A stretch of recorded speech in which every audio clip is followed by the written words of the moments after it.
Okay, what are factors affecting market supply या what are determinants of market supply?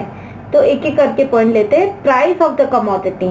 Price यदि किसी commodity का बढ़ेगा तो एज ए सप्लायर आप ज्यादा सप्लाई करना चाहोगे, और उस कमोडिटी का प्राइस जिस पे आप सेल कर रहे थे उससे प्राइस घट गया तो आप कम सप्लाई करना चाहोगे. So price is an important factor influencing supply. Higher the price, higher the supply, lower the price, lower the supply. ताकि एज ए सप्लायर सोचो आप, ताकि आप ज्यादा प्रॉफिट कमाओ. यदि प्राइस बढ़ गया है तो उस समय आप ज्यादा सप्लाई करोगे ताकि ज्यादा प्रॉफिट कमा सको. Cost of production. Cost of production, पहले मुझे ये बताओ फैक्टर्स ऑफ प्रोडक्शन क्या क्या होते हैं. लैंड, लेबर, कैपिटल और एंटरप्राइज. किया था हमने पहले के चैप्टर्स में. लैंड, लेबर, कैपिटल और एंटरप्राइज होते हैं फैक्टर्स ऑफ प्रोडक्शन, और इनकी रिवॉर्ड क्या होते हैं. लैंड, हम लैंड से क्या मिलता है, रेंट. लेबर को क्या मिलती है, वेजेस. कैपिटल लगाते तो क्या मिलता है, इंटरेस्ट.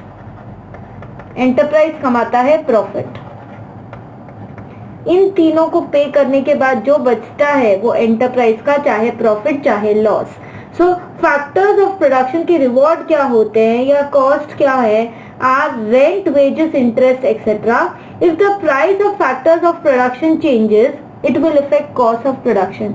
लेबर महंगी हो गई, कॉस्ट ऑफ प्रोडक्शन बढ़ जाएगी तो अपने आप ही सप्लाई कम हो जाएगी.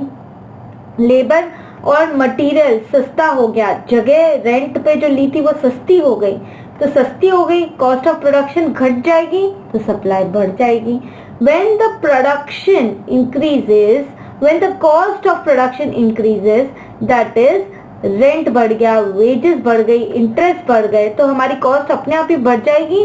सप्लाई डिक्रीजेस, सप्लाई कम हो जाएगी उस समय. So when cost of production increases, supply decreases. When cost of production decrease हो गया, cost of production is decreased, then supply will increase. So we have covered point number 1 and 2. Let's do the other points in the coming videos.